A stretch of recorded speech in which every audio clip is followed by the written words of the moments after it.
Hey guys, welcome to my YouTube channel TSC English Classes. In this video, today we are gonna solve exercise 8 of Oxford Current English Translation. So let's start. तो आज हम लोग Oxford current English translation का exercise 8 solve करेंगे।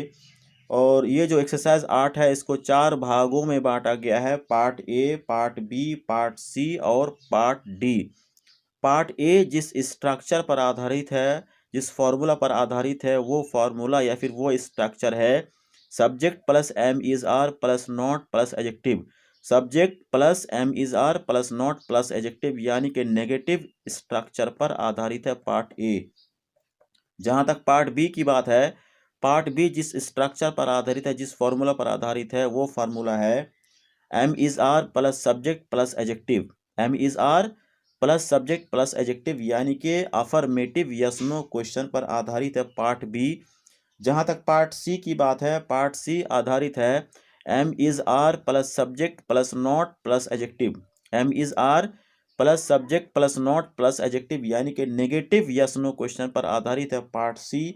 जहां तक part D की बात है, पार्ट डी आधारित है WH क्वेश्चंस पर या फिर क्वेश्चन वर्ड क्वेश्चंस पर, है ना। यानी कि ये आधारित है, ये इस जिस स्ट्रक्चर पर आधारित है पार्ट डी, वो स्ट्रक्चर है question word plus am is are plus subject plus adjective या फिर question word plus am is are plus subject plus not plus adjective यानी कि अफर्मेटिव WH क्वेश्चन और नेगेटिव WH क्वेश्चन दोनों प्रकार के सेंटेंस पार्ट डी में दिए गए हैं। तो चलिए, तो पार्ट ए का जो पहला सेंटेंस है, गरीब लोग बेईमान नहीं होते हैं। The poor are not dishonest. The poor are not dishonest आपको ध्यान में रखना है। द पुअर इज नहीं हो पाएगा, इंग्लिश ग्रामर के अनुसार गलत हो जाएगा। क्यों? अगर आपको इस चीज को समझना है कि द पुअर इज गलत काहे होगा, तो यहाँ आप आर्टिकल्स की एक थ्योरी सुनिए, है ना। इंग्लिश ग्रामर का एक कॉन्सेप्ट सुनिए। कॉन्सेप्ट ये है कि कुछ ऐसे एडजेक्टिव्स होते हैं जिनसे पहले डेफिनेट आर्टिकल द का प्रयोग करके उसको नाउन में कन्वर्ट कर लिया जाता है ना। और वो मीनिंग के आधार पे होता है बहुवचन। जैसे गरीब लोग, तो इसको बोलेंगे द पुअर। द पुअर, ये पुअर एडजेक्टिव है, लेकिन इससे पहले द का प्रयोग करके पुअर को यहाँ नाउन में कन्वर्ट कर लिया गया है। और द पुअर का मतलब सारे गरीब लोग, जितने गरीब हैं, इंडिया के गरीब, बांग्लादेश के गरीब, अमेरिका गरीब, सारे गरीबों के बारे में बात हो रही है ना। गरीबों की पूरी जाति, गरीबों की पूरी श्रेणी, है ना। यानी कि यहाँ जनरलाइजेशन की थ्योरी अप्लाई हो रही है ना। तो जब द पुअर, जब ये मीनिंग के आधार पे है बहुवचन, तो फिर आगे वर्ब भी तो आप बहुवचन लाएंगे। अच्छा, दूसरी बात ये सुन लीजिए, सारे एडजेक्टिव से पहले आप द का प्रयोग करके उसको आप नाउन में कन्वर्ट नहीं कर सकते हैं। कुछ ही एडजेक्टिव्स होते हैं, ये पुअर है, डीफ है, ब्लाइंड है ना, रिच है। तो कुल मिलाकर सारे वो जितने एडजेक्टिव्स होते हैं उनकी लिस्ट तो खैर यहाँ बताना संभव नहीं है, वीडियो लॉन्ग हो जाएगा। किसी दिन स्पेशल वीडियो हम इस पे बना देंगे, है ना। तो सारे आप द टॉल नहीं बोल सकते हैं, द कॉस्टली नहीं बोल सकते हैं, वो सिस्टम है अंग्रेजी का। कुछ ऐसे एडजेक्टिव्स होते हैं जिनसे पहले हम क्या करते हैं, डेफिनेट आर्टिकल द का प्रयोग करके पूरी जाति पूरी श्रेणी की बात करते हैं। और पूरी जाति और पूरी श्रेणी की बात जब हम करते हैं तो इंग्लिश ग्रामर की भाषा में हम उसको नाम देते हैं जनरलाइजेशन। तो कुल मिलाकर द पुअर आर, है ना। और एक चीज और सुन लीजिए, द प्लस एडजेक्टिव मीनिंग के आधार पे होता है बहुवचन, ये सही बात है। तो आगे उनको वर्ब बहुवचन चाहिए और वर्ब बहुवचन का कोई सा भी पैटर्न हो, बहुवचन क्रिया का प्लूरल वर्ब का कोई सा भी पैटर्न हो, वो बहुवचन ही लेगा। एम इज आर की बात करेंगे तो आर ले लेगा, हैव हैज की बात करेंगे तो हैव ले लेगा, वॉज वर की बात करेंगे तो वर ले लेगा, एक्शन वर्ब पे आइए गो गोज पे तो गो ले लेगा, है ना। तो कुल मिलाकर द प्लस एडजेक्टिव का मतलब मीनिंग के आधार पे बहुवचन, तो आगे आपको बहुवचन वर्ब ही लाना है। सिंगुलर वर्ब का अगर आप प्रयोग करेंगे तो फिर इंग्लिश ग्रामर के अनुसार वो गलत हो जाएगा। क्लियर है? चलिए, तो गरीब लोग बेईमान नहीं होते हैं। The poor are not dishonest. अगला सेंटेंस है सांप वफादार नहीं होता है। यहाँ सांप से पहले क्योंकि सारे सांप की बात हो रही है ना, मतलब कि सांप की पूरी जाति पूरी श्रेणी पूरी क्लास के बारे में बात हो रही है। और आर्टिकल का एक कॉन्सेप्ट है, आर्टिकल का एक रूल है, आर्टिकल की एक थ्योरी है कि सिंगुलर काउंटेबल नाउन से जब आप पूरी जाति पूरी श्रेणी की बात करना चाहते हैं तो उससे पहले आप ए आई एन का प्रयोग करके भी, यानी कि सिंगुलर काउंटेबल नाउन से पहले ए आई एन का प्रयोग करके भी आप पूरी जाति की बात कर सकते हैं, और दा का प्रयोग करके भी पूरी जाति की बात आप कर सकते हैं। जनरलाइजेशन की थ्योरी आप अप्लाई कर सकते हैं। तो सांप वफादार नहीं होता है, आ स्नेक या फिर दा स्नेक दोनों ठीक है। A snake is not faithful या फिर the snake is not faithful. अगला सेंटेंस है साधु बेईमान नहीं होते हैं, saints are not dishonest. Saints plural countable noun है, बहुवचन गणनीय संज्ञा है। यहाँ दा सेंट्स नहीं बोलेंगे, क्यों? क्योंकि दा प्लस प्लूरल काउंटेबल नाउन का मतलब स्पेसिफिक रेफरेंस में बात हो जाएगी, और यहाँ सेंटेंस से क्लियर हो रहा है कि इस कुछ मतलब कि कुछ खास साधुओं के बारे में बात नहीं हो रही है, साधुओं की पूरी जाति पूरी श्रेणी के बारे में बात हो रही है। और आर्टिकल की थ्योरी ये कहती है कि प्लूरल काउंटेबल नाउन से अगर आपको पूरी जाति की बात करनी है, पूरी श्रेणी की बात करनी है, तो फिर आप डेफिनेट आर्टिकल दा का प्रयोग नहीं कर सकते हैं, है ना। जनरलाइजेशन, प्लूरल काउंटेबल नाउन के साथ जनरलाइजेशन का एक ही तरीका है, एक ही सिस्टम है, वो है कि आप दा को हटाइए। और सिंगुलर काउंटेबल नाउन से अगर आपको पूरी जाति पूरी श्रेणी की बात करनी है, तो उसके साथ दो तरीके हैं, a I N plus singular countable noun या फिर दा प्लस सिंगुलर काउंटेबल नाउन। तो साधु, ये साधु सेंट्स है ना, ये प्लूरल काउंटेबल नाउन है, तो यहाँ आप दा का प्रयोग नहीं करेंगे। दा का प्रयोग करेंगे तो फिर गलत इसलिए हो जाएगा कि दा प्लस प्लूरल काउंटेबल नाउन का मतलब स्पेसिफिक रेफरेंस में बात हो जाएगी, कुछ खास के बारे में बात होगी, और यहाँ कुछ खास साधुओं के बारे में बात नहीं हो रही है, साधुओं की पूरी जाति साधुओं की पूरी श्रेणी के बारे में बात हो रही है, इसलिए आप दा का प्रयोग यहाँ नहीं कर सकते हैं। तो साधु बेईमान नहीं होते हैं, सेंट्स आर नॉट डिसऑनेस्ट। अगला सेंटेंस है मनुष्य अमरणशील नहीं होता है, man is not immortal. Man is not immortal, यहाँ भी आर्टिकल की एक थ्योरी समझ लीजिए। मैन सिंगुलर काउंटेबल नाउन है, और सिंगुलर काउंटेबल नाउन की थ्योरी यह है कि we do not generally use singular countable nouns we do not generally use singular countable nouns without articles or other determiners। यानी कि जो सिंगुलर काउंटेबल नाउन्स होते हैं उनको आर्टिकल या दूसरे डिटर्मिनर के बिना प्रयोग नहीं किया जाता है, जनरली नहीं किया जाता है। लेकिन कुछ परिस्थितियां ऐसी हैं जहां सिंगुलर काउंटेबल नाउन का प्रयोग भी, है ना, आर्टिकल या दूसरे डिटर्मिनर के बिना प्रयोग कर सकते हैं। उनमें से एक परिस्थिति है मैन, जब मैन का मतलब सारे मनुष्य, है ना। तो यहाँ सारे मनुष्य के बारे में बात हो रही है, तो इसलिए मैन से पहले आप किसी भी आर्टिकल का प्रयोग नहीं करेंगे, ना ही डेफिनेट आर्टिकल दा का प्रयोग करेंगे, ना ही इंडेफिनेट आर्टिकल, है ना, आप ए का प्रयोग करेंगे। कुल मिलाकर यहाँ मैन से पहले जीरो आर्टिकल या फिर नो आर्टिकल की थ्योरी अप्लाई होगी। तो मनुष्य अमरणशील नहीं होता, मैन इज नॉट इमॉर्टल। अगला सेंटेंस है कोयल उजली नहीं होती है, आ कुक्कू या फिर दा कुक्कू, है ना। आ कुक्कू इज नॉट वाइट या फिर दा कुक्कू इज नॉट वाइट।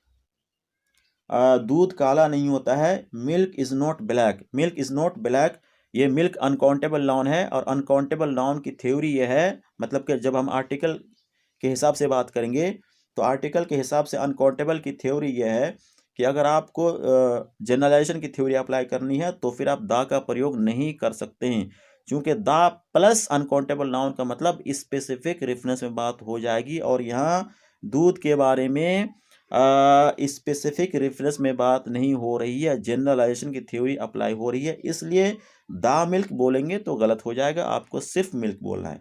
तो दूध काला नहीं होता है, मिल्क इज नॉट ब्लैक।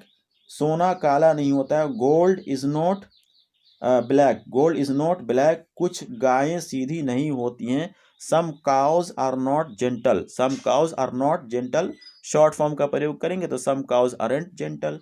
माँ क्रूर नहीं होती हैं, mother is not cruel. Mother is not cruel, इससे पहले कई वीडियोस में हम बात कर चुके हैं।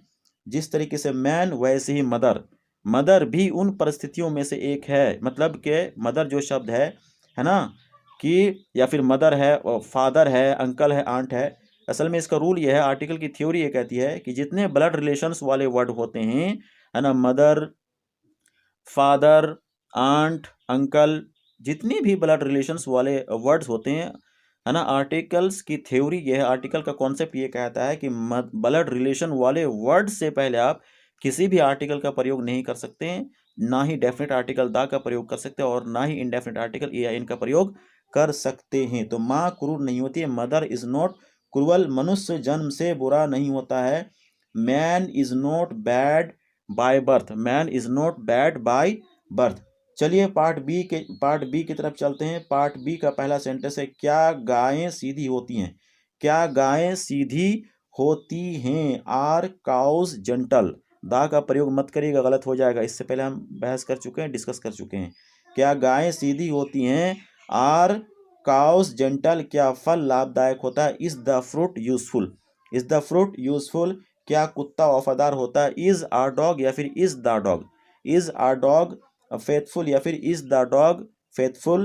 क्या गरीब लोग परिश्रमी होते हैं? Are the poor. इसका प्रयोग ना करिएगा। Are the poor laborious. Are the poor laborious. क्या सोना पीला होता है? Is gold the gold. गलत, सिर्फ गोल्ड। Is gold yellow. क्या दूध मीठा होता है?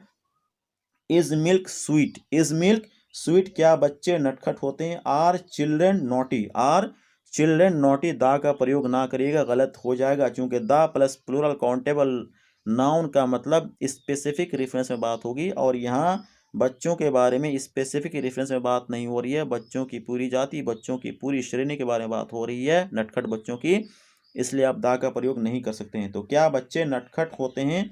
Are children naughty. क्या धनी प्रसन्न रहते हैं? Are the rich. इज का प्रयोग मत करिएगा, इससे पहले हम डिस्कस कर चुके हैं ना।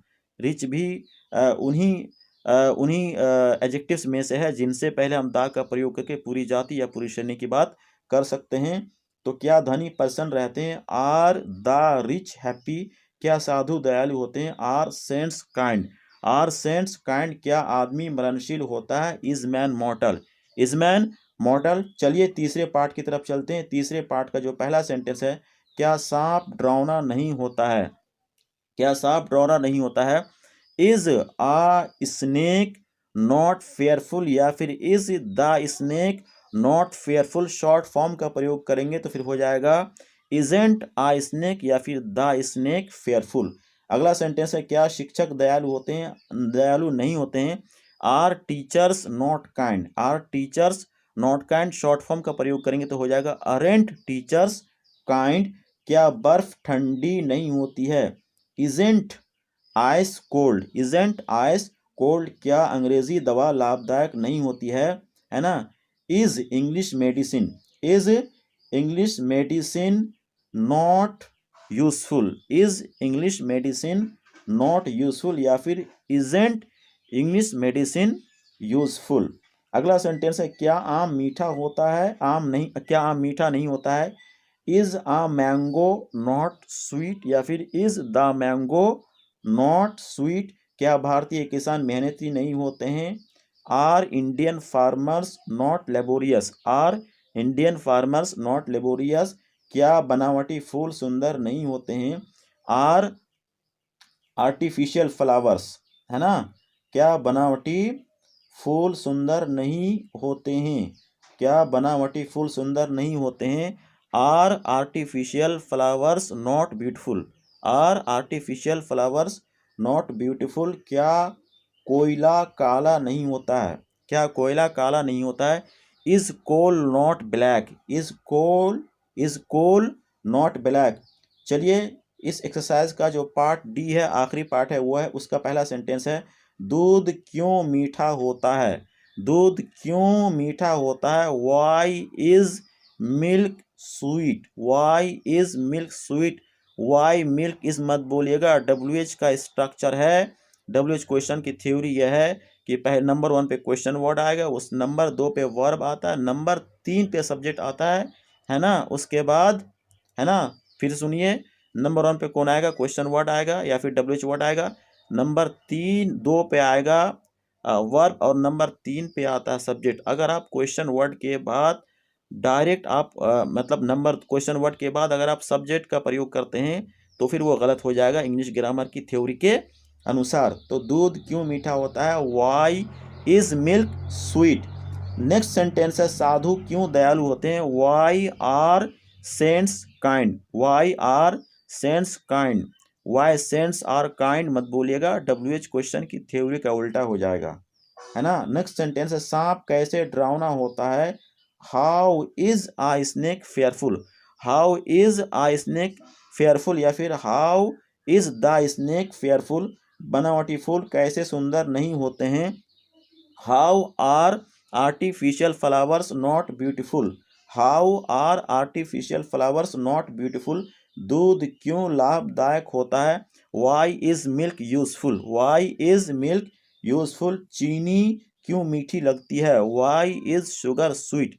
Y is sugar sweet? सिंह क्यों मजबूत होता है? वाई इज आ लायन या फिर the lion? Why is a lion strong? भारतीय छात्र कैसे मेहनती नहीं होते हैं? How are Indian students not laborious? है ना? हाउ मेहनती नहीं होते हैं? How are Indian students not laborious? और अगला सेंटेंस है इसका जो अगला सेंटेंस है, हार्ड वर्किंग भी बोल सकते हैं, है ना? How are Indian students not hard working?